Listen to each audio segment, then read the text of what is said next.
Ya pemirsa, kita kembali lagi bersama MNC News Prime. Warga Kherson, Ukraina menyambut gembira penarikan pasukan Rusia dari wilayah mereka. Kherson ini merupakan satu-satunya wilayah di Ukraina yang dikuasai oleh Rusia sejak Februari lalu. Presiden Ukraina Volodymyr Zelensky menyebut penarikan pasukan Rusia dari Kherson adalah awal dari akhir perang. Pemerintah setempat akan memprioritaskan pasokan aliran listrik untuk memulihkan Kherson. Perebutan kembali Kherson adalah keberhasilan terbesar Ukraina dalam perang yang telah berlangsung selama hampir 9 bulan. The beginning of the end of the war. Of course, you see our strong army. We are step by step coming to our country, to all the temporary occupied territories, and of course it's a pity, but it's a long way, difficult way, because this war took the best heroes of our country. And so, but for us, it's very understandable. We don't believe Russia, yes, and they are tricking with all the world. That's why we are going forward. We are ready for peace, but our peace for our country is all our country, all our territory. We respect the law and respect sovereignty of all the countries, but now we are speaking about our countries. That's why we are fighting against Russian aggression. Kita lanjutkan kembali pemirsa dialog bersama dengan Radityo Dharma Putra, Bobi Aditya Rizaldi dan juga Hamid Awaludin. Bapak-bapak masih bersama kami ya? Yuk. Oke, baik. Sebelum saya ke Mas Radit, saya penasaran kepada Pak Hamid juga, mungkin dari kacamata Anda selama menjabat sebagai Duta Besar Republik Indonesia untuk Rusia, bisa memberikan sedikit gambaran terkait dengan kondisi geopolitik antar negara seputar Rusia dan juga tentunya Ukraina ketika dari Bapak menjabat sampai dengan saat ini dinamikanya seperti apa, sekutu yang terbentuk antara satu sama lain, serta langkah Indonesia dalam menempatkan diri di antara kedua negara ini, apakah sudah sesuai dengan katakanlah marwahnya seperti itu? Jadi pertama, sejak Uni Soviet bubar, ada 15 negara bagian yang menjadi negara merdeka kan. Betul. Nah, Rusia itu tidak pernah ikhlas karena dia selalu membayangkan diri adalah kerajaan Uni Soviet. Nah, itu satu dulu. Kebetulan Ukraina adalah bagian dari negara yang keluar, dan semakin parah persepsi Rusia terhadap Ukraina karena dia berniat gabung dengan NATO, musuh terbesar. Ingat, memang perang dingin selesai, tetapi 10 tahun setelah selesainya perang dingin, muncul lagi babakan baru kan, yakni ketidakikhlasan Rusia menerima kenyataan bahwa dia tidak lagi seperti kebesaran Uni Soviet. Sementara NATO semakin menjadi-jadi kan, merekrut anggota-anggota baru dan sebagainya dan seterusnya. Yang kedua, posisi saya bahwa selama Putin ini memang agresif sekali Rusia. Dibandingkan Medvedev? Ya, obsesi Putin itu ingin mengembalikan kebesaran masa silam Uni Soviet. Di benaknya itu ada, ya, sehingga dia akan menempuh berbagai cara untuk menunjukkan bahwa dia memang masih eksis. Karena persepsi dunia internasional, Rusia itu finish setelah perang dingin selesai kan? Nah, itu masalahnya. Saya ingin komentari sedikit ya mengenai masalah pull out-nya Rusia dari Kherson.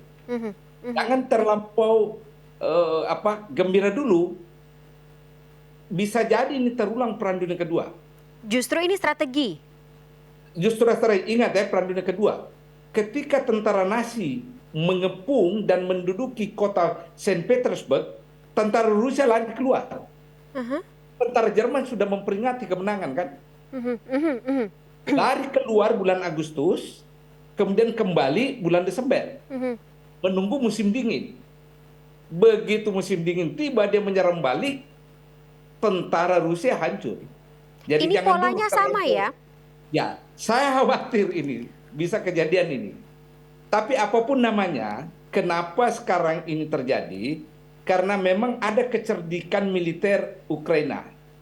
memotong jembatan di sebuah sungai sehingga dukungan logistik Rusia itu terputus. Terputus. Itu kecerdikan ya. Oke. Jadi begini cara pandang saya melihat ini. Baik, baik. Yang lagi-lagi bisa jadi ya katakanlah kita sih tidak berharap perang dunia ketiga akan terjadi, tapi kalau polanya seperti ini kan dikhawatirkan kalau tidak ada intervensi dari pihak-pihak lain bisa saja terjadi. Mas Radit setuju?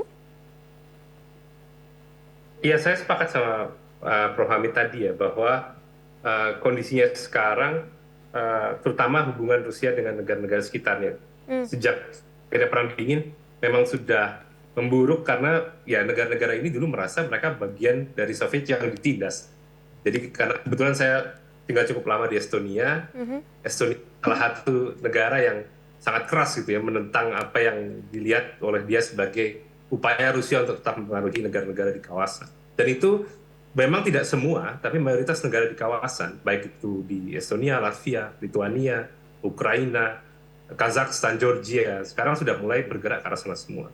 Dan yang menjadi lebih repot adalah apa yang dilakukan Rusia saat ini ternyata tidak lantas menimbulkan simpati dari negara-negara sekitarnya, malah jadi semakin kuat menentang upaya Rusia tetap berperan penting di sana. Dan, tapi Sergei Lavrov didatangkan Mas Radit ke KTT G20 gitu, yang kita anggap sebagai mulut keduanya Presiden Putin. Tapi apakah sosok Sergei Lavrov sendiri bisa memberikan semacam safety net seperti itu untuk tadi mencegah hal-hal ini? Ini sebenarnya Prof. Hamid pasti yang lebih tahu karena lebih punya kontak mungkin dengan Lavrov. Yang bersangkutan. Jadi Lavrov itu, go ahead maaf. Silakan Prof. Jadi Lavrov itu representasi. Lavrov itu representasi. Dia sangat dekat dengan Putin secara pribadi.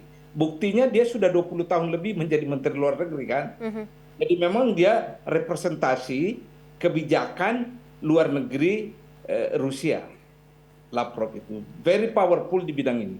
Tapi pulang duluan Pak Hamid, gimana jadinya? Kenapa? Pulang duluan, pas Polandia dirudal. Ya, itu jangan sampai semua orang mengutuk dan mencurigai Rusia yang melakukan. Dia ingin melakukan rekonsiliasi internal dulu. Ya kita juga kalau menghadiri sebuah acara internasional tiba-tiba terjadi hal seperti ini, pasti kepala negara kita juga akan pulang. Apalagi mungkin dia diminta oleh Presiden Putin untuk segera kembali, ya mempersiapkan berbagai jawaban dan apapun yang berkaitan dengan rudal ini.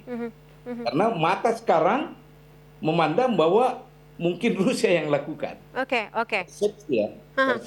Baik. Mas Bobi kayaknya ada yang mau diomongin ini. Kita tidak boleh menyalahkan terlalu dini untuk pihak Rusia gitu. Walaupun memang tidak bisa menutup fakta bahwa Rusia memang menembakkan setidaknya 85 rudal gitu. Yang duluan ditembakkan kepada Ukraina. Terus katanya Ukraina merudal balik. Kemudian terjadilah eskalasi situasi seperti ini.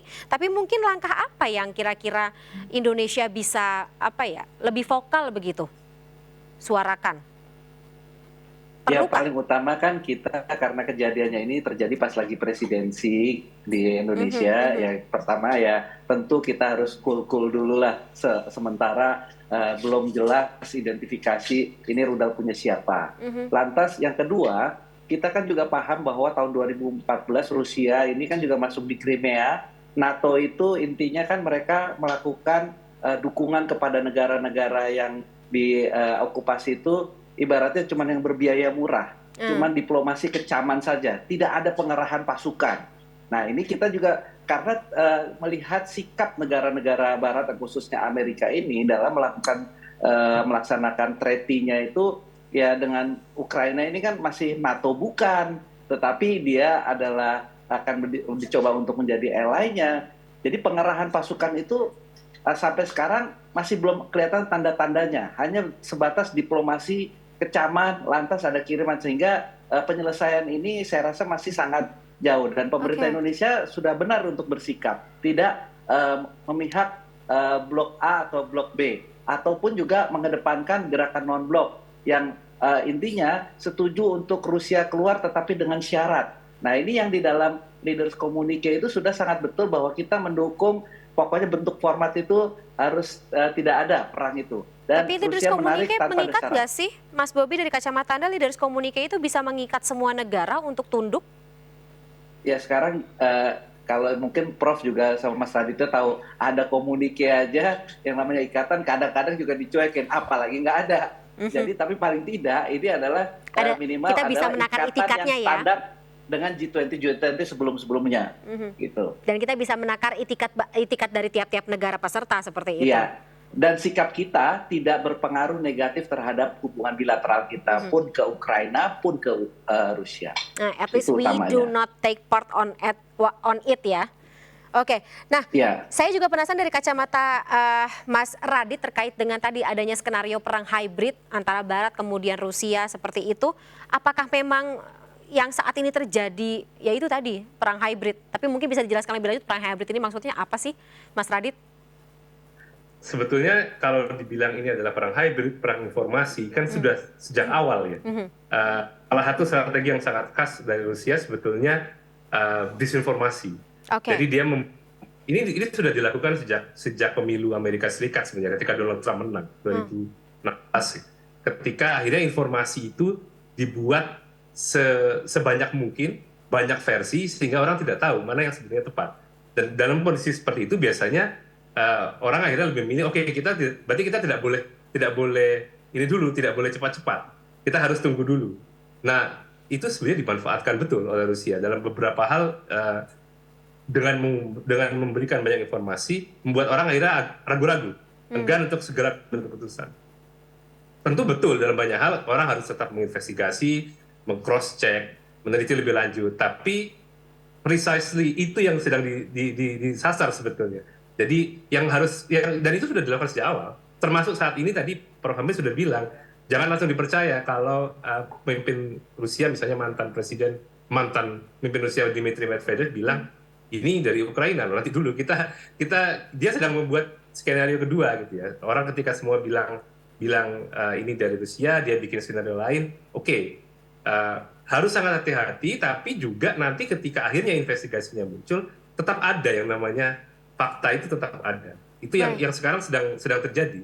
Jadi perang hybrid saya bisa mengartikan bahwa ya kondisinya adalah kalau sama ini perangnya hanya di medan tempur, ini perangnya juga ada di level media sosial, di level informasi. Dan semakin banyak informasi beredar, semakin kita tidak percaya pada ada satu informasi yang tepat, sebetulnya itulah yang sedang dicari.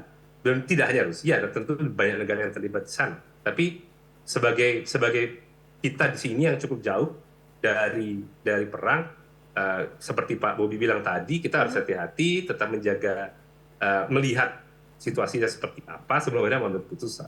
Oke. Mungkin sebagai closing statement untuk dari Mas Bobi sendiri, kira-kira di mana kita harus menempatkan diri antara Rusia dan juga Ukraina untuk ya katakanlah tadi menyukseskan misi dari Leaders Communique KTT G20 ini ke depan?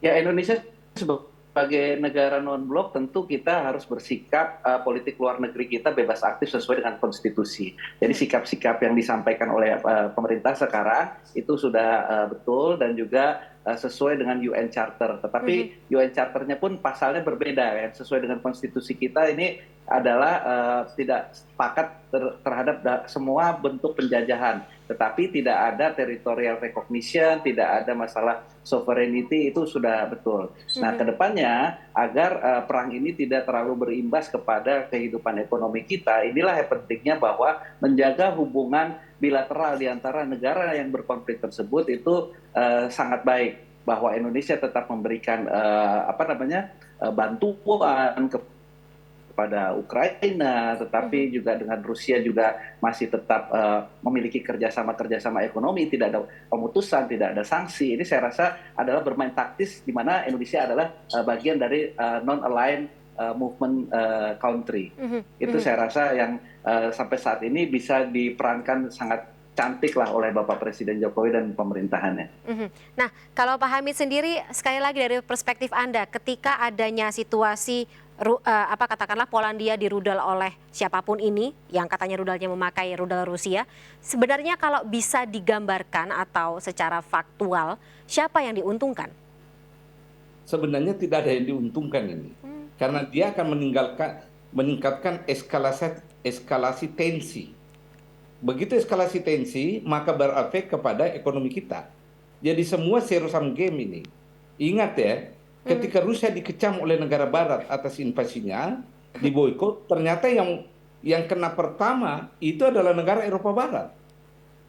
Kelangkaan energi, kelangkaan pangan, ya kan? Jadi dalam kondisi seperti ini tidak ada yang diuntungkan. Semua a loser. Itu statement saya. Jadi strategi yang karena dampaknya sungguh akan salah kemana-mana nanti nih. Kalau eskalasi ketegangan ini tidak bisa kita redakan, itu akan terjadi kontraksi ekonomi dan semua akan membayar harga kontraksi ekonomi yang timbul akibat provokasi seperti ini. Jadi strategi yang miss ya, baik untuk Rusia maupun Ukraina serta sekutu-sekutu yang ada di belakang mereka ya. Oke, baik. Mungkin terakhir dari Mas Radit, melihat bagaimana peta geopolitik antar kedua negara ini, Rusia, Ukraina, kemudian kita berada di tengah-tengahnya, akan seperti apa ke depan? Yang pertama adalah rasanya jalan perdamaian masih cukup panjang. Bahkan kita belum bisa bicara soal negosiasi damai karena perangnya masih berlangsung. Tadi sudah disebutkan sendiri oleh Presiden Zelensky ketika breaking news, bicara bahwa dia tidak akan mundur, dia akan terus berjuang. Kalau perlu, Crimea yang sudah diambil Rusia 2014 pun akan terus diperjuangkan supaya kembali. Rusia juga tidak begitu saja mundur. Ini persoalannya bukan lagi soal persoalan menang kalah, ini sudah harga diri dia. Kalau sampai dia harus mundur, dia kalah. Dia akan kalah, dan posisi Presiden Putin tentu akan jadi lebih terancam secara domestik. Jadi ini sama-sama sudah tidak bisa mundur. Sehingga biasanya kalau sudah seperti itu, ini harus ada titik ketika dua-duanya, kalau sampai terus berlangsung, dua-duanya akan rugi besar. Sudah harus ada kondisi stalemate yang tidak bisa lagi dilanjutkan. Dan kita belum ada di titik itu sepertinya dari saat ini. Kondisi stalemate seperti apa, Mas Radit? Ketika misalnya kalau Ukraina terus maju, Rusia ada di posisi yang dia tidak mungkin dikalahkan di sana, terutama misalnya di Ukraina Timur, di Luhansk, di Donetsk, ini posisi Rusia lumayan kuat sekarang. Makanya Ukraina nggak majunya ke selatan, dia mengambil Kherson, lalu sekarang rencananya sepertinya akan meluncur terus ke selatan, ke Crimea, bukan ke timur. Karena posisi Rusia lebih kuat di timur. Nah, kalau ternyata nanti akhirnya mengarah ke timur, nah baru di situ akan terlihat Ukraina bisa maju seperti apa, Rusia itu sampai mana dia bisa bertahan tidak mundur di sana, sampai ada titik dua-duanya kalau terus maju, Ukraina kelelahan, Rusia pun kelelahan. Nah, kalau di situasi seperti itu, barulah biasanya teori-teori resolusi konflik akan bilang, oke, di saat itulah baru bisa dilakukan negosiasi. Kalau sekarang dua-duanya masih bersemangat seperti ini, sangat sulit. Dan Indonesia jadi sulit memainkan peran. Mau mediasi, mau peran yang lain. Mau nggak mau harus dipatahkan dulu semangat itu ya? Bukan dipatahkan, lebih ke arah ketika dua-duanya sudah lelah. Ini kan dua-duanya, Ukraina masih sangat semangat. Rusia nggak bisa mundur, karena memang perjuangannya mati-matian. Dia sudah kadung masuk. Iya, kepalang tanggung seperti itu. Baik, insight yang sangat menarik, tapi karena durasinya sangat atau sudah habis, kita harus sudahi dulu dialog kita pada malam hari ini. Terima kasih sekali atas waktunya, Mas Bobi Adityo Rizaldi selaku anggota Komisi 1 DPR Republik Indonesia, Mas Radityo Dharma Putra selaku pengamat kawasan Rusia dan Eropa Timur Visip Unair, serta tentunya Pak Hamid Awaludin selaku Dubes Republik Indonesia untuk Rusia tahun 2004 hingga 2007. Salam sehat selalu Bapak-Bapak semuanya, selamat malam sekali lagi, terima kasih sekali atas waktunya. Sampai jumpa.